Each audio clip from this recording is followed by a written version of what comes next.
loose now and fashion myself a noose and hang myself. I hate everything and I pray for rain. Please take me out and end all of this pain. Everything is morbid, gloomy day. Everything is sadness, gloomy day. Everything just seems so worthless today. It's a gloomy day. Yeah, Paul called it. Kinda. He was actually optimistic, given what it's turned into. Well, that's his nature. Well, he is from Patriots.com, also known as Sunshine.com, and he's brought to you by Devlin Energy. Energy costs keep rising, so do what I did, what Troy Brown did, what thousands of others have done, and get a solar energy system from Devlin Energy. And use the sun to eliminate your electric bills for good. To get a free quote, call 781-812-0240 or visit DevlinEnergy.com. Pablo, how you doing? Doing great. How was Germany? Doing great. It was a lot of fun, a lot of work, but it was fun. It was a pretty interesting experience. I'm a little disappointed that Jim didn't come up with a German version. Oh, well. Of Sunshine Day. It would have been better than the new song. I'm not a big Getting a little sick of that one? Well, I mean, 8 times, it's a lot. Yes, well, that's your fault for having such a suck-ass football team. Yeah, it's not been great. It's not been great, and it seems to be getting worse. So the off-field stuff now that tends to happen when you're 2-8, the Jack Jones situation, yeah, it hasn't been great. Okay, we'll just start with the news of the day. I guess that Mac Jones was, in the limited time the reporters were out there, was still working with the ones. Do you read into that? I don't read a lot into it. I kind of expected it if we got a chance to even see that, because sometimes the guys that go out to practice, it's just stretching and then they're out. They sort of let them see the very beginning of practice today, and they had Mac Jones out there. I don't think I'm going to read too much into that. I think this was just sort of like, let's get out there, knock off the cobwebs, get you guys into your bye week, and we'll come back and get to work next week. And then we'll see, because I think we'll know. I don't think – I heard you guys talking. Michael, I think you nailed it. Bill in general has not been we'll let you know who's starting at quarterback on Sunday, when we get the ball the first time. He's not really done that. My guess is at some point next week, I would say certainly by this time next week, we'll know who's starting against the Giants. And I don't think it'll be Mac. Okay, who do you think it'll be? Probably Zappy. And so Jim's dad will be. I'll have Mr. Murray. That'll be good news for him. But I just didn't think. There's been a lot of talk about the whole way that Mac Jones got taken out of that game, and I didn't think it was unfair to Mac Jones at all the way he got taken out of the game. But I did think there was some sort of message. Well, it wasn't really overly fair to Bailey Zappi to just have a kid sit on the sideline the whole day and say, with a minute 52, yeah, go ahead, kid, 86 yards, no timeouts, go. The way Mac Jones had played not only the whole game, but really the vast majority of the season, he had enough chances. I don't look at it. I'm not happy for Mac Jones or anything, but I don't look at it as being unfair to him that he got taken out when he did. So where do you think he is long-term? What's his future here? I always hesitate to say that's it. You can't come back from that, because how many times have we seen different things? I mean, even look at San Francisco with Shanahan and Garoppolo.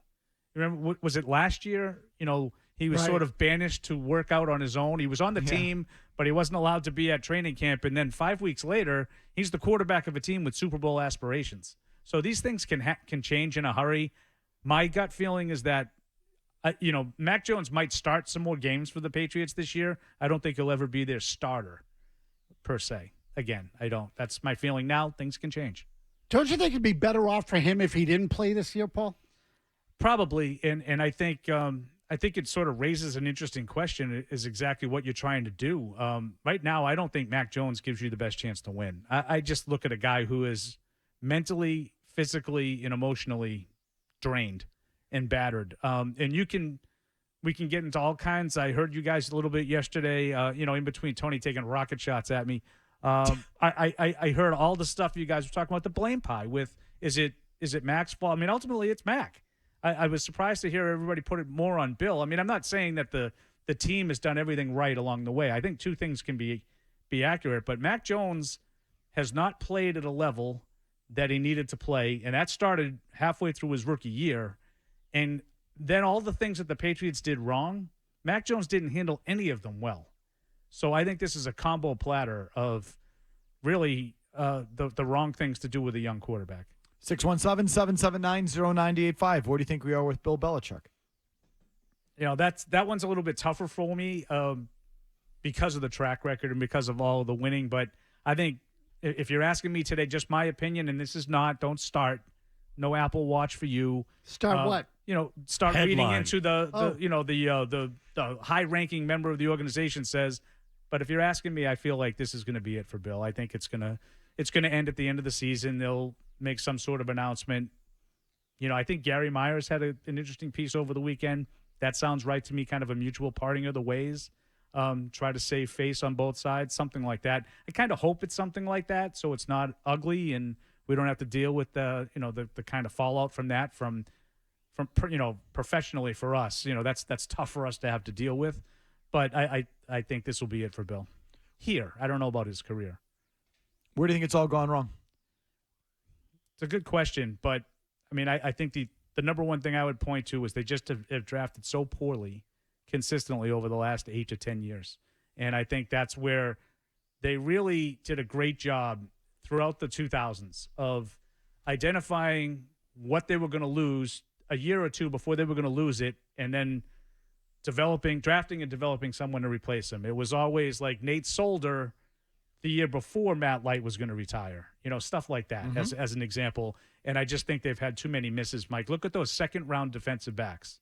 That's the the Duke Dawsons, Juwan Williams, Cyrus Jones, Jordan Richards. One after another.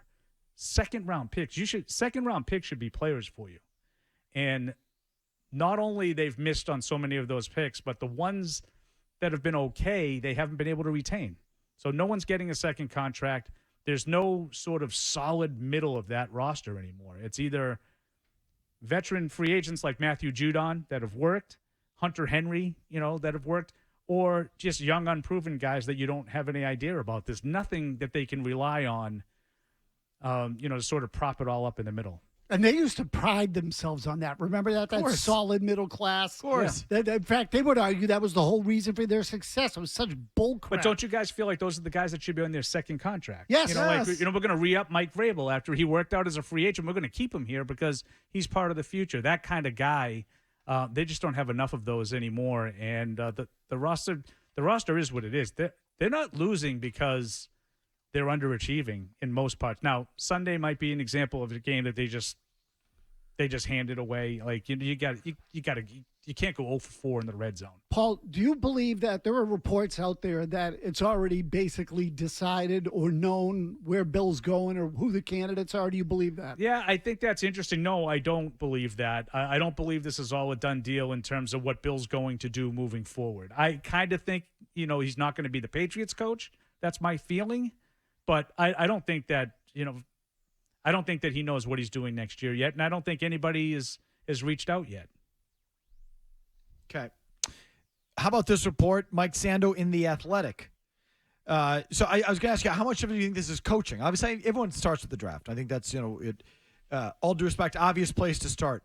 Do you think the coaching element's getting underplayed, or do you think Bill's still a viable high-end coach? Yeah, and if you're asking me about Bill and his ability to put together a game plan, all those sort of things, I still think that he does all that well. But I do feel like his philosophy as to what's important hasn't really adapted. And I think he's a little bit behind in that regard. And I know that sounds silly, like some Patriots.com guy is trying to tell Bill Belichick what you're supposed to do to win games. But I still feel like he thinks you need to hold the other team down as opposed to outscoring the other team. And that's how I think he tries to set up his team. We're going to run the ball. We're going to stop the run. We're going to play strong defense. Strong special teams, and try to do it that way. And I think not only that's not necessarily the way to do it, I don't think he's been able to succeed in doing that. They haven't run the ball great, with the exception of Sunday, and certainly the special teams have been a disaster.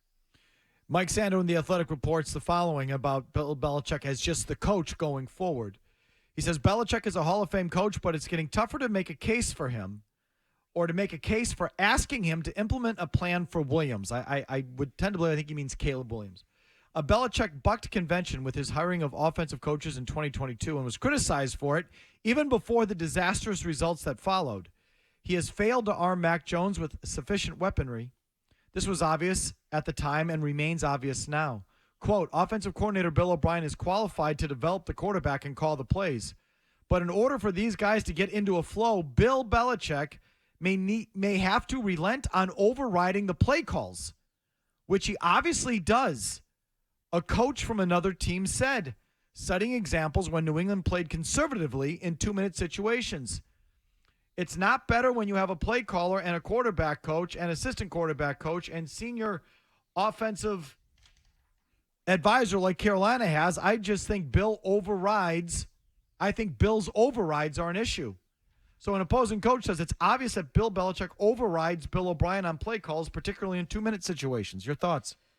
I think that's interesting. It's the first I've heard of it. The only thing I could say, is he talking specifically about the decision whether or not, okay, so they're going to punt it to us. We get the ball on our own 18-yard line. We have 2 timeouts, and there's a minute left. Let's just run the ball and get out of here. Is that? How about the wide receiver screen from the 40 with 2 seconds left in Germany? Instead of taking a shot at the Hail Mary. Yeah. If you're talking about that, then I can understand it. That comes from the head. Wouldn't you think that comes from the head coach? The decision. Definitely.